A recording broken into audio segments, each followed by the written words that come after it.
Hey there cats, good time of the day to you and thank you for tuning into my channel. Today me and two friends of mine play yet another arcade beat-em-up named Knights of the Round, and I've decided I'll go without introduction this time because, well, there's not much to say about this game in my opinion, and all I can say I should probably say during the game itself, yeah. So, all in all, the most important feature of this game is, of course, the most important and I suppose the most well-known. Well, it's of course the leveling up. Your characters can level up and their level, as you can see on the screen, change their appearance, so there's quite a number of sprites used. And yes, you level up as you score, so the more enemies you kill, the higher is your level. The main problem with this mechanic is the fact that when you are playing in a 2-player or 3-player game, there's no way you can reach the final level, but overall this mechanic is pretty cool, you know? It's simple, and well, even though it's simple, it's pretty amazing. It gives you something to look at, it gives you something to, you know, to aspire to. You do want to level up, so it catches the player just correctly. And as the game implies, it also kinda changed your character's stats. I'm not sure about that though, unfortunately. As I level up, I do not notice any changes. Perhaps they are way too subtle, but well, let's just assume they are there. What else can I say? The animation and the graphics in this game are amazing. I mean, I don't know, in my opinion this pixel art is still, well, it's not really pixel art, but you know what I mean. Well, all these 90s graphics, they still hold up to this day in my humble opinion, but, well, that's not up to me to judge, of course, everyone's to his own taste. But all in all, well, this is definitely a very good game, Probably I should mention that there was, how to console port, right? There was several console ports, and I believe I've played the one on Sega Mega Drive. I'm not sure. Well, I've played the one on Sega console of that time, and let me tell you that there were several issues with it. Well, graphics are less or more the same, but the most disappointing fact of the Sega console port is that throughout the whole game I've only found like 2 horses, and that kind of sucks, you know, because in this arcade original game there are a lot of horses during the gameplay. You will see it for yourself. Just, you know, in a moment or two we will get our first horse, and well, it's kinda cool. Every beat-em-up is cooler when you can get yourself a mount, and there were quite several beat-em-ups where mounts were present. Yeah, so yeah, horses in this game are cool, and it's kinda pleasant to ride them. And here's our first horse, as I've promised. And well, on Sega you only get 2 horses, and this kinda sucks. That's probably the main downside of this Sega version, the fact that, yeah, we already lost our first horse. Yeah, as you can see, as soon as somebody kicks you down from a horse, or if you jump up from a horse, the horse can run away. So, as I've said, you only get 2 horses. Once again, I'll repeat that, only 2, because that's really a really small amount of horses, and they run away really fast, you barely can use them. And now these falcons, if you look at their talons, they actually carry knives for whatever reason, I don't know. That's your typical beat 'em up, you know, shenanigans, but all in all, it all looks amazing. Now, back to the theme of horses. The downside of this game is controls. Well, maybe I just suck at beat-em-ups, which I do, despite the fact that I've played quite a number of them. I'm not really good at controls, but I will blame the game and say the controls are complicated. The thing is, I'll repeat this one as well, as soon as you jump from the horse, or as soon as somebody kicks you down from the horse has a chance to run away. Now, the game only uses 2 buttons, so in order to make like powered up attacks while you're on a horse, you have to press the jump button. So the controls are very precise. You have a chance either to jump from the horse or a chance to actually execute their attack. And let me tell ya, more often than not, I just jump away from the horse and it run away. It runs away. Matter of factly, and I'm even not sure if I did it correctly, but throughout this whole 30 minutes gameplay, 30 with something, right? I've only once managed to execute the heavy attack on a horse. I am playing as Lancelot, by the way. And one more time, a player who's playing as Arthur managed to execute a heavy attack. And once again, because it is so hard to do, I'm not even sure if that was a heavy attack or some other kind of sprite which plays under other circumstances. So yeah, I must tell that the game has definitely way too hard controls, and I can't understand how to ride the horse correctly. For the love of God, I can't. I've played through this game like 3 or 4 times, and I barely can do something on a horseback. Aside from the basic attack, which kinda sucks, you know, because based on those sprites I've saw, and I will point them out to you as we watch this gameplay, heavy attacks looks kinda cool, but unfortunately, as I've said, I can't understand how to execute them. Man, this, you know, they could have made the controls a little bit less funky. Even with 2 buttons, they could have done something more, something less frustrating, let's put it this way. Because, well, I do know there are beat 'em ups that, you know, that do it in a correct way, and unfortunately, controls are something that Knights of the Round did not do that well. Even though overall the game is once again amazing, it definitely worth a run through, or maybe 2, or maybe some even more. I don't know, I've played it 4 times and I guess I'll replay it at least once again. Then I'll make a break and I'll replay it once again. I don't know, this game is cool.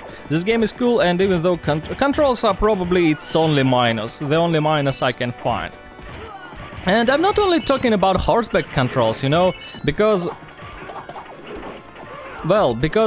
when you're fighting without a horse, the controls are still very precise, and you just gotta catch that very frame in order to execute, you know, some attacks. And yeah, these are hard. I don't like them much, you know, I don't like hard controls. Some people probably like them, then it's your game, you can showcase your precise button pressing skills, but that's not for me, sorry, that's something I dislike. Okay, now, so what else should I mention? I don't know, I guess that's all. Let's concentrate on the gameplay, I suppose. You know, should I write scripts for this kind of stuff? I don't know. My channel doesn't have much views, and I'm not sure if I should write scripts. But, you know, I still put a lot of effort in those videos, and there are a lot of gameplays I want to show you, and I'm not even sure anyone wants to listen to me. So what can I say? I'm not really a script guy. I dislike scripts. That's what I can say. Scripts, I think it's not cool to write the script for the gameplay.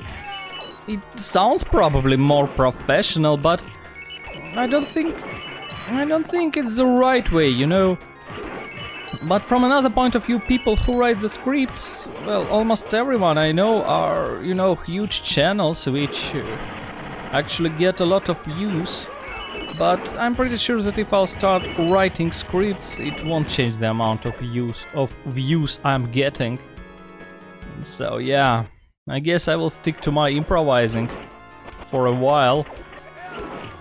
Oh man, they actually killed our knight. Oh man, I've never noticed they actually can kill our knight. Damn. They actually failed to save someone. I didn't notice it at all during the gameplay, you know? But they definitely killed our knight. Motherfuckers. How dare they? You're gonna pay for his life, motherfuckers. I don't know. That was really. I don't know. They just stand there and that help above their head. It keeps going on for a while. I've never knew you could actually fail to save those guys. I mean, it's probably our fault, but well, they will pay for that. You know, we will avenge him. We will avenge him for sure. But honestly, that was very, you know, I don't know, that was hard on my morale. I'm not even sure how to pronounce that word correctly, but yeah.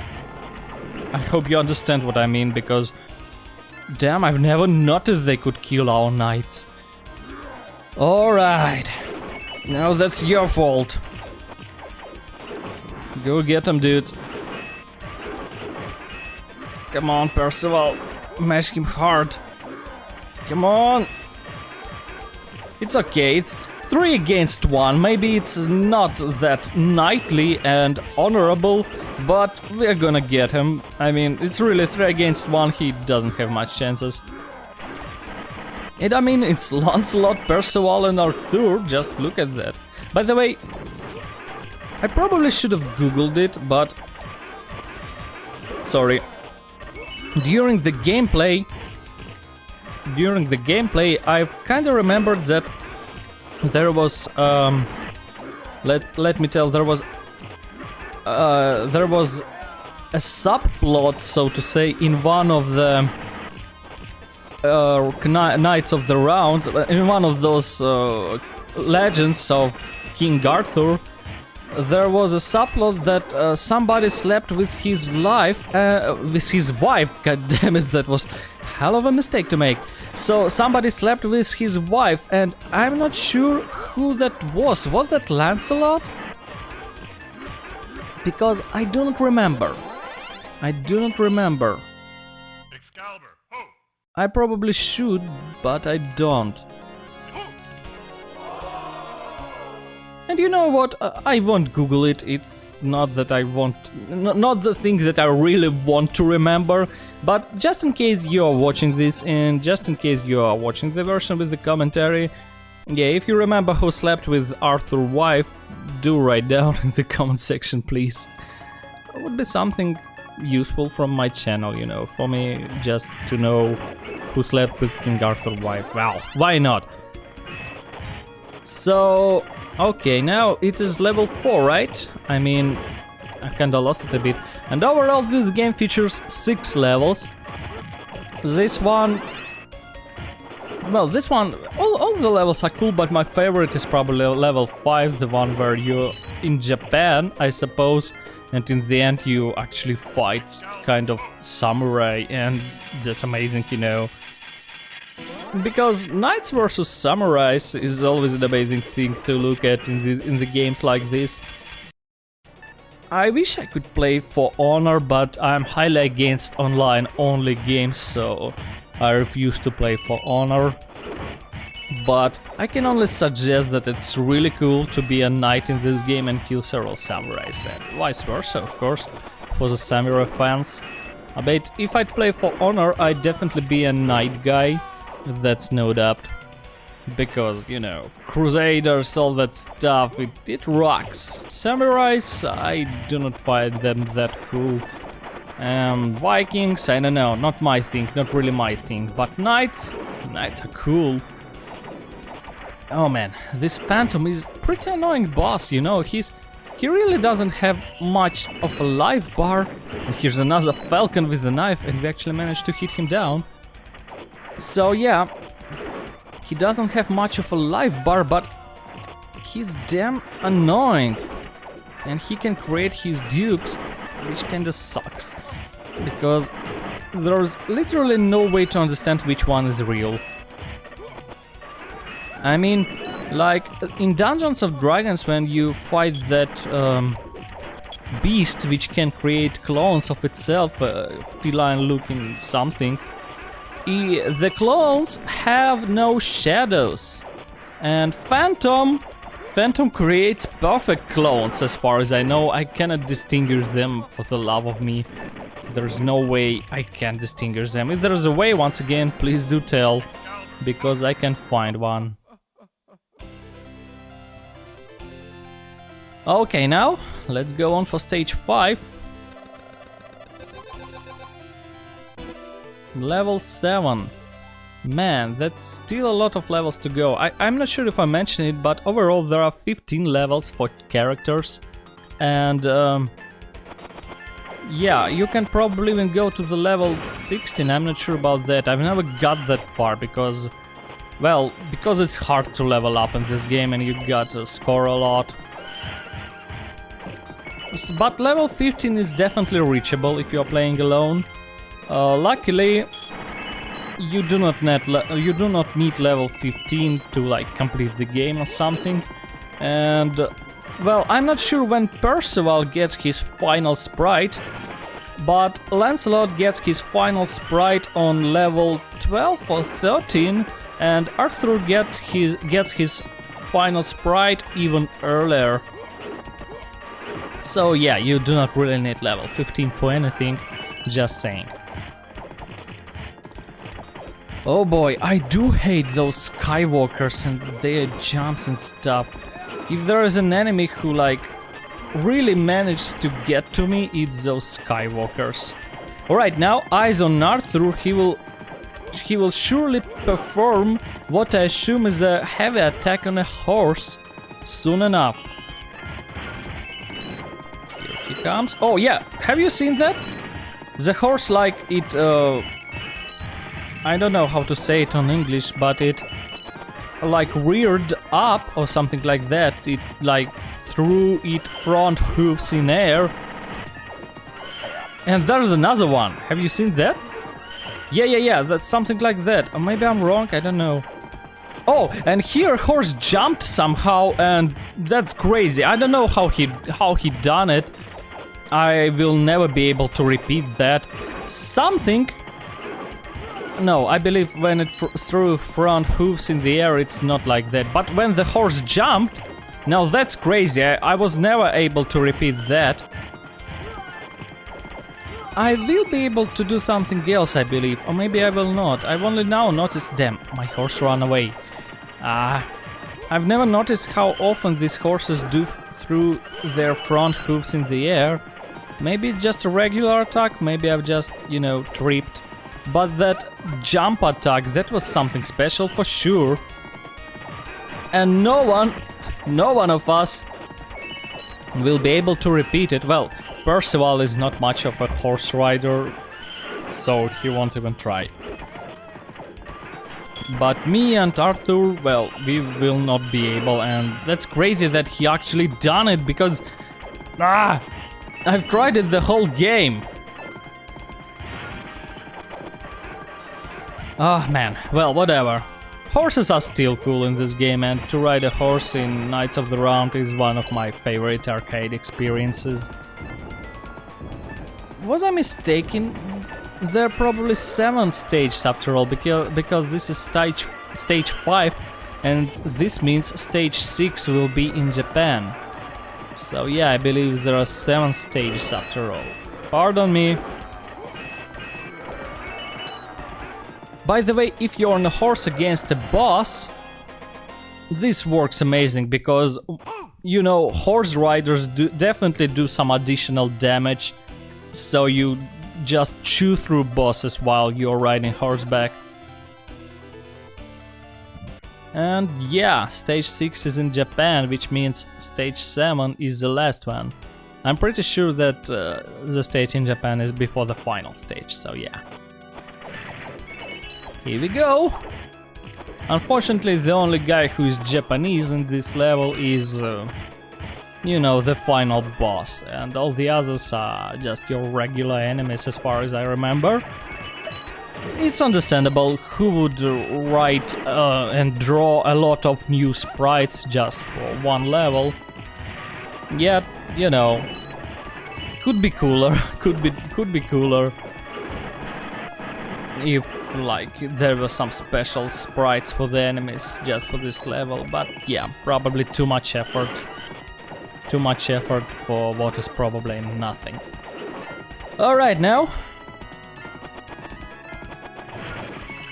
Here we go. Where are more enemies? We need more enemies. Yeah, here's one with a horse. Get him, Arthur. Come on. Yes, right, that's my horse. That's my horse. Ow. Yes, come on, Lancelot. Alright. Yeah, arcade version definitely has a lot more horses than the Sega one, and yeah, it worked just correctly, you know. It's very satisfying in this game. Horses are amazing in this game. That's cool. And whoa, yeah, yes, you saw that. That horse definitely just reared up, and you know, threw its front hooves upwards. Definitely, like, I'm not sure was that something special or not. I probably should rewatch that again in like frame by frame. But damn, it's hard to perform something special on the horse. Come on, Arthur, why are you standing there again? Several more Skywalkers. Oh no, Maskman. But I'm not sure. No, Skywalker is annoying, Maskman is not that annoying. Yeah. Oh man. That happens. I've just got that, you know, orb that kills every enemy on the screen, but there were no enemies on the screen, unfortunately. These things are pretty random. Oh! Damn! The busters. Oh, now they come. Skywalkers. No, I don't need it. These busters are... Well, this is my second least favorite enemy, but Arthur, he disliked them a lot. He just hates those busters. And only now I've noticed that they actually can, like, jump at you.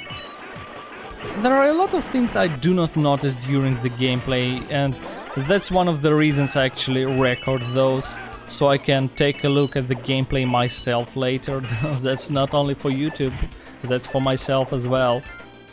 And while you're playing the game, it's also just action-packed, and you are like concentrated on survival and stuff, so you definitely do not notice a lot of sprites and a lot of, you know, all those small things which actually make the game cool. So yeah, I only get full experience in arcade games like these when I actually watch the gameplay while not playing it. So I can get a grasp of all those sprites, of all those subtle moments. Well, at least that's how it works for me. And here comes the katana-wielding warrior. Oh man, this is one of the best fights, I say. Definitely better than the last one. It's kind of, you know, usual issue when the second to last boss is actually better than the final boss. Probably because he's not that much of a bullet sponge and got very interesting abilities like this one. So yeah, and they are not overpowered at the same time, so yeah, second to last boss often feels like a better one than the final. Alright, come on, it's about half of his lives are down, so that's not much left. Oh boy, I'm still not sure how to dodge it.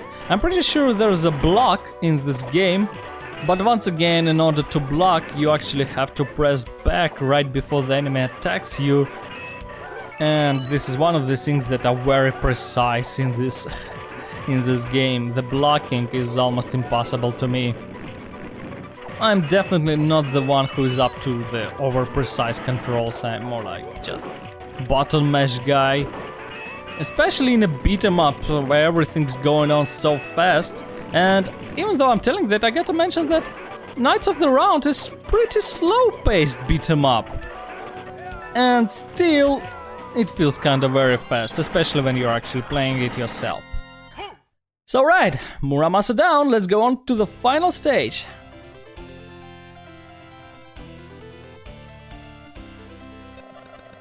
And level 10. Level 11. Nice, nice. Yeah, level 11, right. Yeah, final stage, stage 7. Alright. There is actually a time limit on those stages, but I doubt you'll ever notice it when you're playing the game, because you do not need 24 minutes to complete this stage, even if you're playing alone. You definitely do not need that much of a time. So I'm not even sure what happens when the time limit actually reaches 0.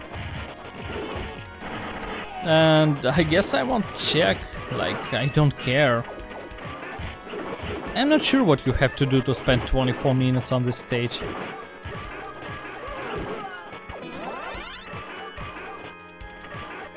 These Buster sprites look very cool, you know. I'd probably like to play one of the, to play as a Buster sprite, you know.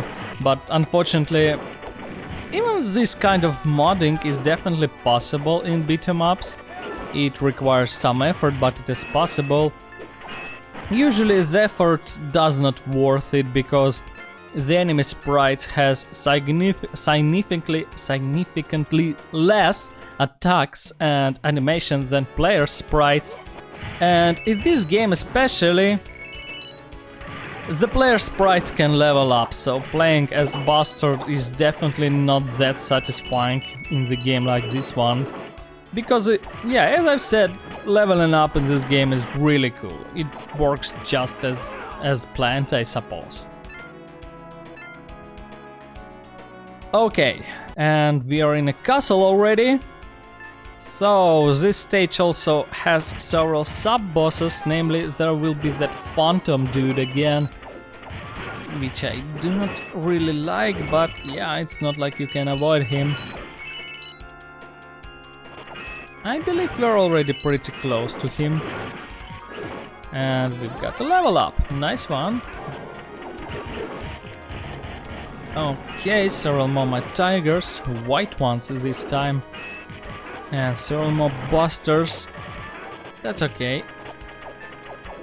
Come on. Oh man, they're actually swarming us. They're pretty good at it. Now, one feature I did not know is that you can actually activate several coins at once. And so you'll have more lives before actually dropping to 0, more lives than 3 before actually dropping to 0, and be like presented with an option to hit continue. So yeah, actually the amount of lives you get for one coin can be probably set lower in the deep switch. It most likely is not possible. Most likely it is not possible to set it higher than 3, because I usually put the amount of lives for coin at maximum if it is possible in the game, because yeah, I don't like hit continue too often, and I don't like to hit that button that the button for coins, you know, because it's simulation. You don't actually need to spend your coins. You just hit the button. So yeah, all in all, I try to get as much lives as possible. And thing is, you can actually, I believe you can actually drop more coins. You are still alive, but you can, well, drop or activate, yeah, activate more coins. So you can get more than 3 lives. You can get as much as 99 lives before you are you can actually get as much as 99 lives in one, you know, in one continue, so to say. And why you should do this is because there are actually green ones that kinda instantly level you up. Thing is, once you are down to the continue screen, once you're out of all the lives you have, the game resets that shortcut and you have to actually get all that experience again. Like, you know, let me provide you this example. The numbers are random, I just invent them in my head. So, in order to level up from level 1 to level 2, you have to accumulate 1000 points. And in order to level up from level 2 to level 3, you have to accumulate 2000 points. Now, let's say you pick up a magic wand on level 1, so you're becoming a level 2 And you will have only to accumulate 1000 points to level 3 and 2000 points for level 4. But if you hit continue, the game resets that and you will have to accumulate 2000 points for level 3 again and, I don't know, 4000 points to level 4. Well, I hope you got the idea. So that's a lot more experience once you hit the continue screen. And in order to save your magic wand progress, you actually should have as many lives as possible, so that's why you should have 99 lives. And the game gives you this ability, but unfortunately I found it too late in the game, simply hitting start button several times by the accident. And yeah, do not repeat my mistakes. If you're playing the game, activate as much coins as possible, as early as possible, so you will have 99 lives and you won't die. And you won't hit continue all the times and won't lose your experience. Yeah, this will enable you to level up much faster. Pardon me for my clumsy explanation. I really did my best and tried to explain you all the mechanics as clearly as possible. I'm sorry if I failed, and I'm sorry if I've made several mistakes, but I've tried, and I hope you got me. So, yeah, let's get back to the game, alright? We are closing up on the final battle already, I suppose. There's not much left, and we've just saw the final boss showing himself up several seconds ago. You could see him on a horse here. He was in the golden armor and he was like backing away from us. We just have to defeat this horde of enemies and we are done.